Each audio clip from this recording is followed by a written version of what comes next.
thank you for being here today with us. The British historian Anthony Beevor suggested that Putin's military approach was atavistic. That's quoted by Luke Hardin in his wonderful book, Invasion. To sum it up, the front line is very long, 600 miles long, and Russian attacks mainly on the ground with tanks, armored personal carriers. There's a lot of trench digging going on, and Prigozhin's Wagner is using Zhukov's strategy of the waves, with soldiers coming at Ukrainian troops. And it looks to me like Putin has the same main problem as Hitler or Napoleon had in Russia. Ukraine is huge and the troops run out of supply. Winters are harsh, springs and falls are long and muddy, tanks get stuck. Would you agree with this? And if so, why did the Russians choose such a questionable strategy? And if not, what is your outlook? So that's a pretty bleary sort of a description you just gave there. I think that the Russians from the beginning overestimated their own ability. They underestimated Ukraine's resolve. And they also miscalculated the willingness of the West to stick together to support Ukraine. So because of that, they entered this, of course, the war started in 2014, but the special military operation, which began February last year, they entered that without having properly developed the logistical infrastructure, without adequate troops, without adequate resources, and without a proper coherent command structure or operational design. I mean, so they've been trying to recover from the original failures and poor design ever since, as they go. And so, the way they do that, of course, is by pouring in poorly trained, poorly equipped, and poorly led conscripts and mobilized troops into the meat grinder in order to try and at least stabilize and buy some time. That was not the original plan, obviously, but because the original plan was so poorly designed, they've had to use human bodies to buy time. And also, of course, their strategic bombing effort of Ukrainian cities and infrastructure is also part of this to buy enough time for them to recover. I think that on the Ukrainian side, of course, I know that these soldiers have to be exhausted. I mean, this has been going on, the constant pounding, the casualties. But the difference is Ukraine is defending their homeland. I don't think you'd find too many Russian soldiers that actually want to be in Ukraine. But the Ukrainians are defending their home, their families. And they've got 50 nations supporting them. The contact group is meeting again today. Is everything being delivered as fast as we would all want? Of course not. But nonetheless, 50 nations, and nobody is supporting Russia except Iran. So I think I'm actually optimistic.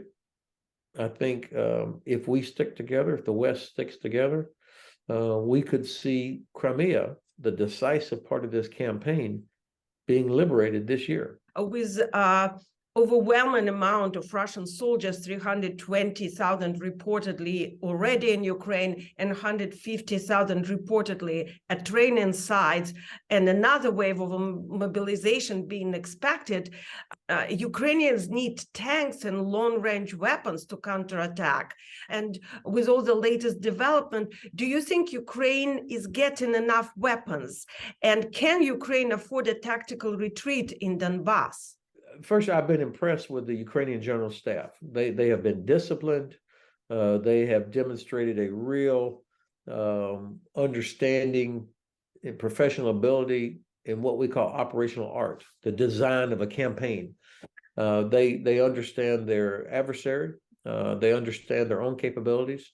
And so I think the General Staff, if they have to do things to adjust the lines to preserve that they will make the right decisions. They've been making the right decisions all along, and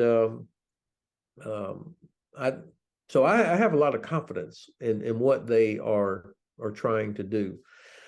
In terms of capabilities that Ukraine needs, I think that the West is by and large providing much of that, but not all of that, and not as fast as it should be. It took too long to get to the decision to provide the Leopards, for example. Fortunately, they'll get there. Probably within the next 2 to 3 months, we'll see a lot of Leopards with trained Ukrainian crews, enough to create at least 2 or 3 battalions. So a full armored brigade with Leopard, plus Marder, plus Bradley, plus AMX, and all these others. And then the self-propelled artillery that's being provided by several nations. These will make a difference. The need for an armored force that could penetrate Russian defenses to sever the so-called land bridge. I think that's what I would want to see, and I imagine that, I don't know this, of course, but I imagine the General Staff is thinking along those lines. Perhaps the most important capability, it seems to me, that would make the biggest difference would be long-range precision weapons. Sakura, General Cavoli says precision can defeat mass, and I agree with him. Mass infantry requires mass artillery, and mass artillery requires headquarters, ammunition, and transportation. So with long-range precision weapons, longer range than even the GMLRS that are fired from HIMARS today, can hit Russian headquarters, can hit ammunition storage, and can destroy railroads and bridges that are necessary to move that ammunition. So if you knock out those 3 components, then it almost doesn't matter how much infantry that the Russians put out there. So those capabilities, and then of course those are the exact capabilities also needed to isolate and liberate Crimea. Right. Well, this is brilliant. And this is, of course, what I saw the Institute of Study of War, and also the recent New York Times article came up with their analysis that is much talked about. And the land bridge is very important. But there are other scenarios there, 2 possible in the east, where Russians might encircle Ukrainians, moving from Crimea and Vuhledar in a pincer movement to secure the supply lines you're talking about. And they also talking about the possibility of Russians opening a new front in Sumy, Kharkov direction to divert the Ukrainians. We already discussed the issue of Ukrainians needing the ammunition and the long-range weapons. Can you comment on the prediction of these 2 possibilities in Donbass? Well, certainly those are feasible. Those are things that the General Staff has to be thinking about. And of course, the Russians would want Ukraine to be diverting capability there away from other places. So that would be a professional approach on the Russian side to try and distract or dilute Ukraine's ability. That's what you always want to do, is to force your opponent, your adversary, to move forces away from your most important point. So I would not be surprised if Russia was doing that, or if they at least were giving indications that they were doing that. And so the General Staff, of course, has to be prepared for that possibility. But part of the professional operational level of war means being willing to accept risk, even accept some losses in certain areas, so that you focus on what is the most important area. And that requires nerves of steel, it requires discipline, and it requires soldiers who understand what's going on. That sometimes your unit, my unit in Iraq, at times we had what was called economy of force, because we needed to do something because the main effort was happening somewhere else. And so my higher headquarters took risk with our force in order to make sure that the main effort, the most important task, could be accomplished. This is the nature of warfare. This is the nature of operational level of war. And I think the General Staff has demonstrated time and again that they understand that. You don't take every new person and every new thing and just push it into the fight unless it's at the most important place. And so I think the next 2-3 months are going to be very challenging in that regard. But at the end of the day, Russia's logistics system only gets weaker. Whereas Ukraine's logistics, Ukraine's capabilities continue to get better. So yes, it's going to be very, very challenging over the next few months. But I just have a sense that things are going to look a lot different and a lot better by the end of spring and summer. Well, thank you for this. That explains a lot, and I think it will be very useful for many who are trying to figure it out. And I have to add that I was just recently, about 10 days ago, by Vuhledar and spoke to the officers there and the soldiers, and the spirit there is great. And they have this nerves of steel that you're talking about, and a lot of understanding. The intelligence is there. So I am also very hopeful now listening to you. Getting back to this New York Times article for just one more time, there's also, well, I wouldn't call it a prediction, but talk about Ukrainian possible counteroffensive towards Melitopol and Zaporizhia, and you already mentioned the land bridge. Can you just very briefly revisit there? And also, my last question about this sort of predictions, from what I understand, the most important element in warfare is surprise, which we saw in summer in Kharkov versus Kherson move. Shouldn't we just not listen to many of these predictions that are going on around? That is a great point. Look, the Ukrainian General Staff has done such a good job of protecting information, what we call OPSEC, operational security. They are really impressive. And we know more about what the Russians are doing than we do what Ukraine is doing, which is exactly as it should be. I should not know. I don't know, and I should not know what the General Staff is planning. So, I'm giving my professional assessment of like, here's what I think could be happening or what I would do. But that's just an old retired guy sitting at home with my map of Ukraine. But as I think about the conflict, what's the aim? What are we trying to do? And of course, we want to see Ukraine completely restore its sovereign territory. That includes Crimea, of course, as well as all of Donbass. This is so important for the West. It's so important for all of us, not only Ukraine. And I believe that the government in Kyiv understands, and probably most Ukrainians understand, that taking back Crimea, this is not just emotional symbolism. This is about the security and stability of Ukraine. As long as Russia sits in Crimea, they will always have the ability to launch the next attack after the West loses interest or after we think it's over. That's why the idea of a peace settlement where Russia is allowed to retain Ukraine is nonsense. It's dangerous. As long as the Black Sea Fleet operates from Sevastopol, as long as the Russian Air Force can fly and launch missiles from Crimea, as long as the Russians have logistics and the headquarters in Crimea, Ukraine will never, ever be stable or secure. And also important, Ukraine will not be able to rebuild its economy.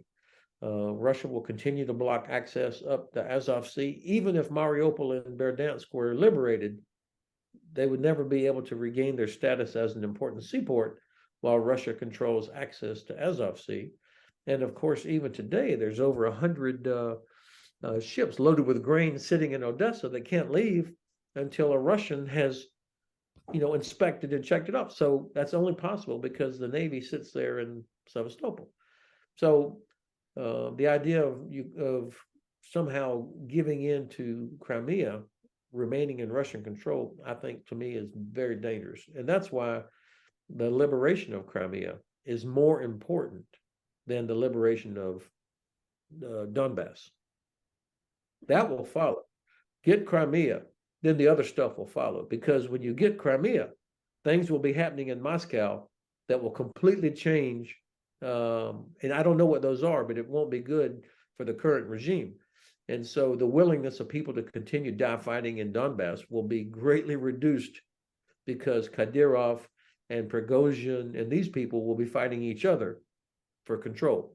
So that's why I think going after Crimea is the key. It's the decisive part of the war. For me, the way you do that, of course, is first to isolate Crimea. There's only two roads that connect Crimea really to Russia. One obviously goes over the Kerch Bridge, which has already been damaged. And I think if Ukraine has the ability, they will make sure that bridge is never fully repaired. And then, of course, the other bridge is the so-called land bridge that runs from Rostov through Taganrog, Mariupol, Melitopol, Crimea. The land bridge. Ukraine is already hitting the actual bridge in Melitopol. So continue to do those kinds of things. And then Crimea starts to look like a trap. Crimea is about the size of Massachusetts. There's nowhere to hide. Ukraine knows where every single Russian facility is in Crimea. So with long-range weapons, ATACMS, Gray Eagle drones, the ground-launched small-diameter bombs, those kinds of capabilities, until you can bring up HIMARS with the regular rockets closer, that you make Crimea untenable for Russian forces. You don't liberate it by an attack across the Perekop Isthmus, but by making it impossible for Russians to stay there. That's what I think is needed, and that's what I think can be done this year if Ukraine gets those capabilities they need to do that. And I just love listening to you, and it explains things so well in a nutshell. And I'm going to jump to one of my questions, because you just mentioned that the Western partners do not allow the use of their equipment, at least for now, to attack the Russian territory. And of course, Crimea is not recognized as the Russian territory, but the question stands. And recently, I heard the Ukrainian authorities speaking about using Ukrainian-made weapons for these purposes. So how likely is that, and what are the implications? And by the way, could you give a quick assessment for the Ukrainian-made weapons? And what would be the West reaction to that? And what could be the Kremlin reaction to that? 3 or 4 things here. I think that the U.S. government is increasingly more approving of the idea of attacking Crimea, that we cannot allow Russia to have sanctuary on what is technically Ukrainian sovereign territory. So I think, and I think also the administration is confident that Kyiv would not use long-range weapons that we provided to attack targets in Russia. I think that's, so that was an excuse I heard earlier. I think that's going away. I think we're going to start seeing, hopefully in the next couple of months, more willingness to allow that sort of thing to be able to attack Crimea, because Crimea is right now, in effect, sanctuary for Russian Air Force, Navy, etc. So that's got to end. So I feel more confident about that now than I did maybe a month or two ago.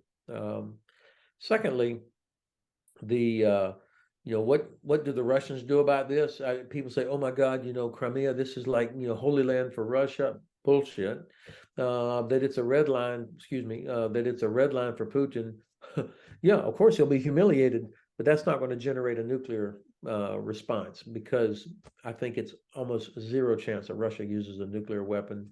There's no advantage for them to do that. There's only negative outcomes. So I just don't believe it. And I think that the West is gradually beginning to realize that's the case. Any nation has the legal right to defend itself. And so Ukrainian weapons that go hit Russian airfields, places, I hope they continue to do that. That's their right to do that. And of course, most people probably remember that Ukraine, during the time of the Soviet Union, Ukraine was the home or the heart of Russian defense, of Soviet defense industry.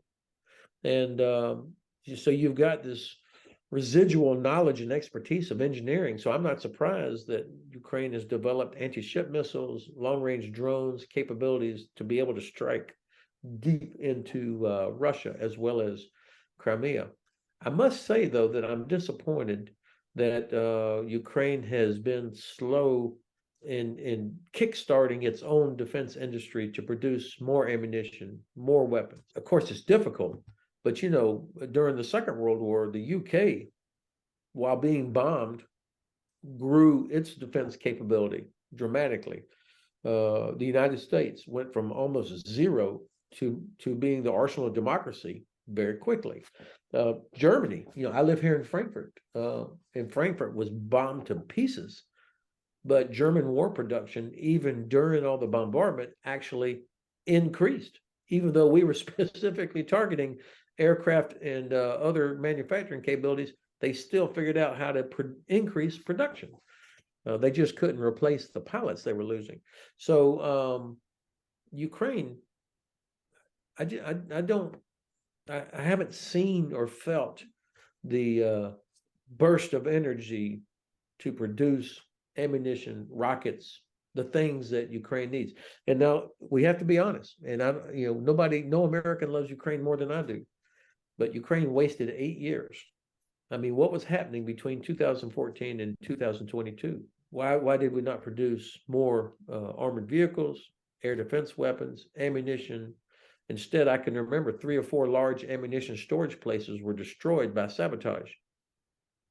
Okay, so now, of course, you know, we need this, we need this, we need this. You know, we lost 8 years on the Ukrainian side as well as by all of us. So we just you can't undo that now, but we got to get moving.